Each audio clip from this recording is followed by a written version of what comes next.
दोनों आंखें घायल थी, खून बह रहा था, मुंह से खून बह रहा था, होंठ फट गए थे, पूरे चेहरे पर चोट पर निशान थे और गर्दन की हड्डी टूटी हुई थी। दोनों हाथों के नाखून भी जख्मी थे, प्राइवेट पार्ट से भी उनके खून बह रहा था। सिर्फ यही नहीं, कोलकाता के ट्रेनी डॉक्टर को आरोपी संजय रॉय ने इससे भी ज्यादा जख्म दिए, जिनका खुलासा ट्रेनी डॉक्टर की पोस्टमार्टम रिपोर्ट में हुआ। अगर मैं इन्हीं जख्मों के बारे में अगर आपको सुनने से बुरा लग रहा तो सोचिए जिसके साथ हुआ होगा उस पर क्या बीत रही होगी, क्या उसकी हालत हुई होगी। अगर मैं पीड़िता की हर एक चोट, हर एक जख्म की कहानी यहां आपको सुनाने लग जाऊं तो सोचिए आपका यहां क्या हाल होगा। 8 और 9 अगस्त की दरमियानी रात को कोलकाता के आर्चिकर मेडिकल कॉलेज अस्पताल में एक ट्रेनी डॉक्टर की रेप के बाद निर्मम हत्या कर दी जाती है। पीड़िता की पोस्टमार्टम रिपोर्ट आ चुकी है। इस रिपोर्ट में साफ हो गया कि पीड़िता के साथ कैसे बर्बरता की गई होगी। रिपोर्ट में क्या क्या सामने आया है आज मैं उसी के बारे में बताने जा रहा हूं। आरोपी संजय रॉय ने ट्रेनी डॉक्टर के साथ बर्बरता की सारी हदें पार कर दी। 8 और 9 अगस्त के दरमियानी रात तकरीबन 1 बजे आरोपी संजय अस्पताल में आता, जहां उसने खूब शराब पी और हिंसक पोर्न वीडियो देखा। सुबह करीब 4 बजे शराब की नशे में धुत सेमिनार के हॉल में उसने जहां एक ट्रेनी डॉक्टर को सोते हुए देखा। संजय रॉय ने डॉक्टर को दबोचने की कोशिश की, लेकिन वे जाग गई। डॉक्टर ने खुद को आरोपी से छुड़ाने की कोशिश की। संजय रॉय उस पर भारी पड़ते हुए नजर आ रहा था। शराब के नशे में धुत संजय एक जानवर जैसा बर्ताव कर रहा था। जूनियर डॉक्टर की जो पोस्टमार्टम रिपोर्ट सामने आई है उसमें हर एक जख्म का हिसाब देखिए। रिपोर्ट के मुताबिक जूनियर डॉक्टर के शरीर पर जितने भी घाव है वे सिर्फ उसे तब मिले जब वे खुद को आरोपी से बचाने की कोशिश कर रही थी। इसी कोशिश में उसके चश्मे का शीशा भी टूट चुका था, जो कि ने उसके चश्मे पर मुक्के मारे थे, जिससे उसमें चश्मे के टुकड़े टूटकर उसी के आंखों में धंस गए थे। इसी वजह से पीड़िता के दोनों आंखों से खून बह रहा था। अब ट्रेनी डॉक्टर की आंखें फूट चुकी थी, उसे भयानक दर्द हो रहा था, लेकिन उसे कुछ भी नहीं दिख रहा था। लेकिन उसका संघर्ष अब भी जारी था। पीड़िता के चेहरे, नाक पर जो जख्म मिले हैं उसे इसलिए आए क्योंकि आरोपी उसे लगातार काबू करने की कोशिश कर रहा था। ट्रेनी डॉक्टर ने खुद के बचाव में आरोपी को नोच भी दिया, लेकिन संजय रॉय ने उसकी दाएं हाथ की रिंग फिंगर तोड़ दी। इस संघर्ष में पीड़िता की दोनों हाथों की अंगुलियों के नाखून जख्मी हो गए थे। ट्रेनी डॉक्टर घायल होकर के वे खुद को बचाने की भरसक प्रयास कर रही थी, लेकिन भयानक दर्द के चलते कुछ देर बाद वे बेहोश हो गए। रिपोर्ट के मुताबिक ट्रेनी डॉक्टर के प्राइवेट पार्ट पर जो जख्म के निशान है वे तब आए जब जूनियर डॉक्टर बेहोश हो चुकी थी और संजय रॉय उसका रेप कर रहा था। और इसके बाद जहां आरोपी इस टॉर्चर की सारी हदें पार कर दी थी, मुझे बताते हुए बेहद घिन आ रही थी, लेकिन बताना मुझे बेहद जरूरी है और आपका जानना भी जरूरी है। ट्रेनी डॉक्टर के पैरों को इस तरह से स्ट्रेच कर दिया था कि उसकी हिप बॉन्ड जो होती है, और यही वजह जो है कि डॉक्टर की वजाइना से भी इतना खून बह रहा था। महिला की डेड बॉडी जिस हालत में मिली वे रोंगटे खड़े कर देने वाला था। इंसानियत पर सवाल उठाने लाजमी बनता है। और पोस्टमार्टम रिपोर्ट में यह भी बताया गया कि पीड़िता के साथ यह सब मौत से कुछ ही घंटे पहले की है। डॉक्टर शोर न मचाए इसलिए आरोपी ने उसके मुंह को दबा दिया, और नशे में धुत संजय को यह भी नहीं पता कि कब उसके हाथ बेहोश डॉक्टर के मुंह से हटकर उसके गर्दन पर चले गए हैं और उसने कब पीड़िता का गला दबा दिया। पोस्टमार्टम रिपोर्ट में पीड़िता का मौत गला घुटने से हुई है, दम घुटने से। आरोपी ने रेप करने के बाद दोबारा पीड़िता का गला दबाया ताकि उसके बचने का कोई गुंजाइश न रहे, और इसके वजह से पीड़िता की गर्दन की हड्डी टूट गई। 40 मिनट के अंदर संजय रॉय ने यह सब कुछ कर दिया। जब संजय अस्पताल से निकला तो उस वक्त सुबह के 4:37 हो रहे थे। इसके बाद वे वहां से निकला और कोलकाता पुलिस के बैरक में गया। वहां जाकर के उसने सबसे पहले उन्होंने अपने कपड़े धोए, सारे खून के दाग और सारे सबूत मिटाने की कोशिश किया, और वे नहाया और वे फिर सो गया। और 9 अगस्त की सुबह जब 8 बजे जब अस्पताल का स्टाफ जब सेमिनार अस्पताल में पहुंचा तो डॉक्टर की डेड बॉडी मिली तो फिर हड़कंप मच गया। और यही नहीं, पोस्टमार्टम रिपोर्ट में एक और खुलासा हुआ है कि पीड़िता की बॉडी में डॉक्टरों को 151 ग्राम सीमेन मिला है, और इतना सीमेन आमतौर पर एक पुलिस के नहीं निकल सकते। और पीड़िता के साथी डॉक्टरों को यह भी शक है कि संजय के साथ इस क्राइम में कोई और भी सम्मिलित था, यानी डॉक्टर की कदकाठी ऐसी थी कि संजय का अकेले उस पर काबू कर पाना मुश्किल था। और इन दोनों बातों की वजह से ही सभी को यह शक है कि पीड़िता का गैंगरेप हुआ है। फिलहाल सीमन सैंपल के जांच के लिए भेजा जा चुका है और इसकी रिपोर्ट आने के बाद ही कुछ कहा जा सकता है। संजय रॉय ने जो किया उसके लिए तो फांसी की सजा भी बेहद कम है। फिलहाल सीबीआई के पास यह मामला चला गया है। हम उम्मीद करते हैं कि जल्दी संजय रॉय को कोर्ट को उन्हें कोई ऐसी सजा सुनाए जिससे अपराधी की रूह कांप जाए। बाकी अपनी सजेशन आप हमें कमेंट बॉक्स में जरूर बताइएगा। 9 अगस्त 2024 की सुबह लगभग 10:53 के आसपास कलकत्ता का एक मेडिकल कॉलेज है, आरजीकर मेडिकल कॉलेज हॉस्पिटल, यहां से एक व्यक्ति के पास फोन पहुंचता है। फोन करने वाले व्यक्ति ने कहा कि क्या आप लेडी डॉक्टर के पिताजी बात कर रहे हैं? उधर से कहा जाता है कि हाँ बात कर रहा हूं।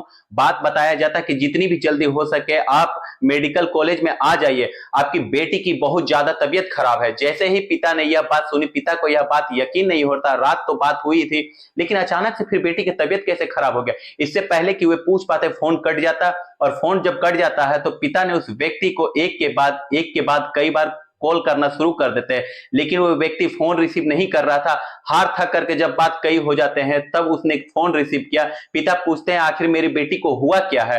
तो वो व्यक्ति कहता है कि साहब आपकी बेटी ने अपनी जीवन लीला को समाप्त कर लिया है, यानी कि वो मर चुकी है। उस जो लेडी डॉक्टर की जो मां है वो भी रोने लग जाती है। इससे पहले कि वो मेडिकल कॉलेज पहुंच पाते कि ये हुआ क्या है, ये जानने की प्रयास करते, तब तक यह बात हजारों नहीं करोड़ों लोगों तक ये खबर पहुंच चुकी होती है। और जिस रूप में पहुंचती है लोग सोचने पर मजबूर हो जाते हैं कि आखिरकार ये कैसे हो सकता है। इसके बाद नर्स हो या डॉक्टर हो, नेता हो या कोई भी हो, हजारों की संख्या में लोग सड़कों पर उतर आते हैं और यह घटना की सीबीआई जांच की मांग करने लग जाते हैं। फिर ये महाबात मोबाइलों के माध्यम से बड़ी संख्या में लोगों तक पहुंच जाती है और जिसने भी यह घटना को अंजाम दिया था उसका क्रूर चेहरा भी लोगों के सामने आ जाता है।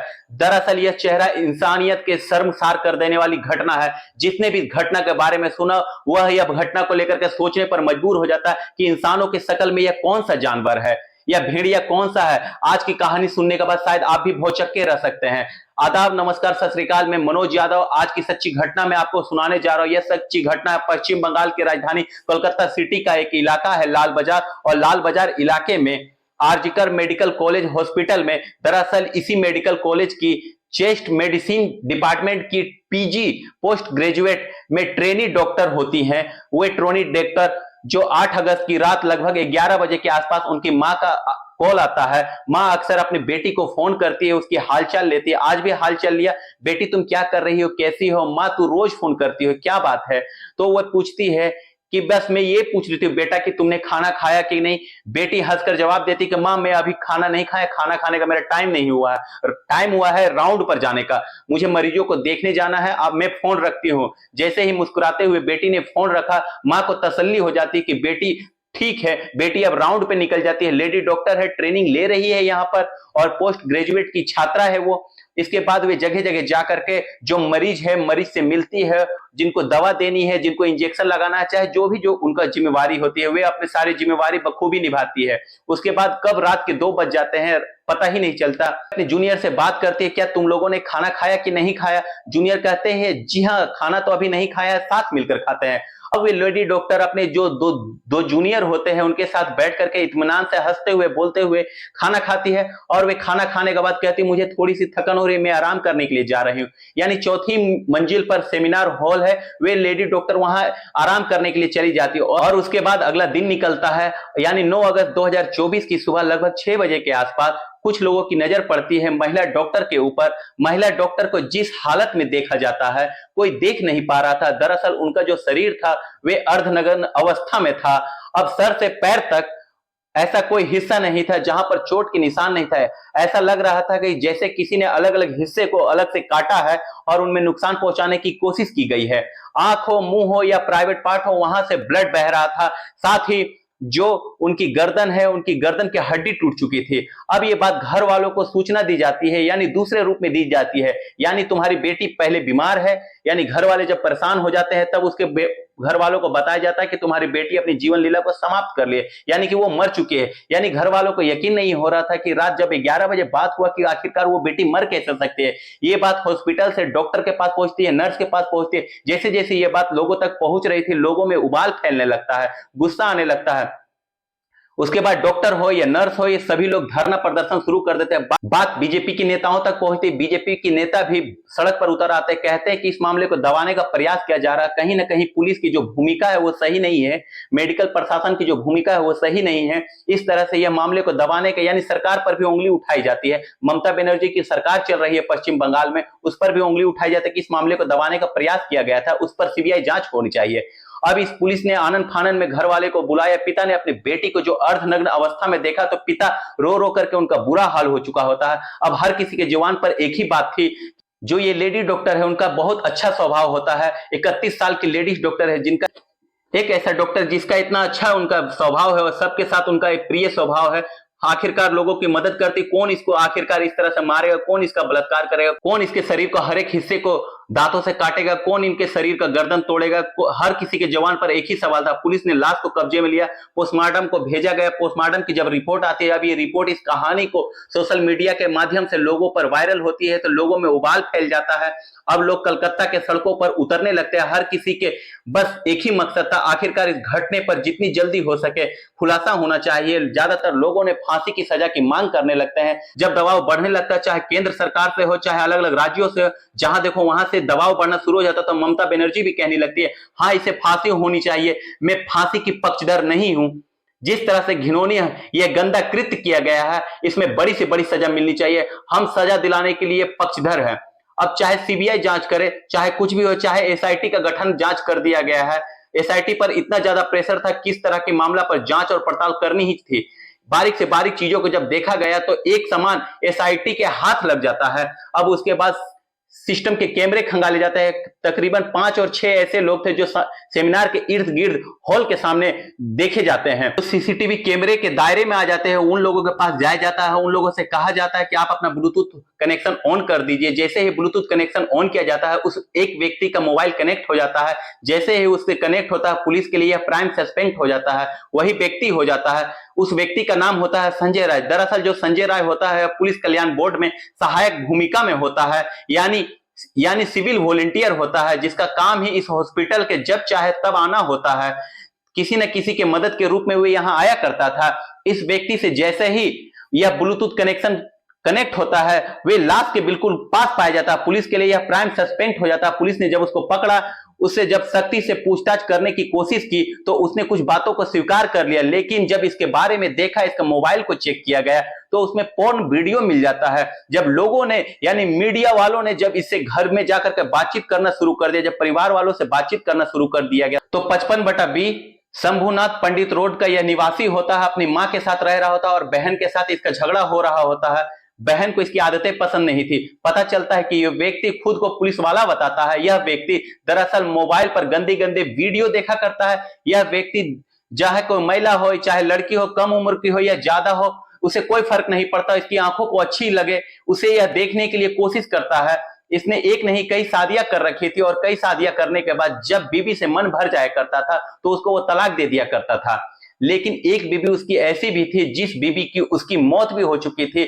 वह संदिग्ध परिस्थिति में उसकी बीवी मर जाती है, लेकिन किसी ने इसकी शिकायत नहीं की। दरअसल यह मामला दब जाता है।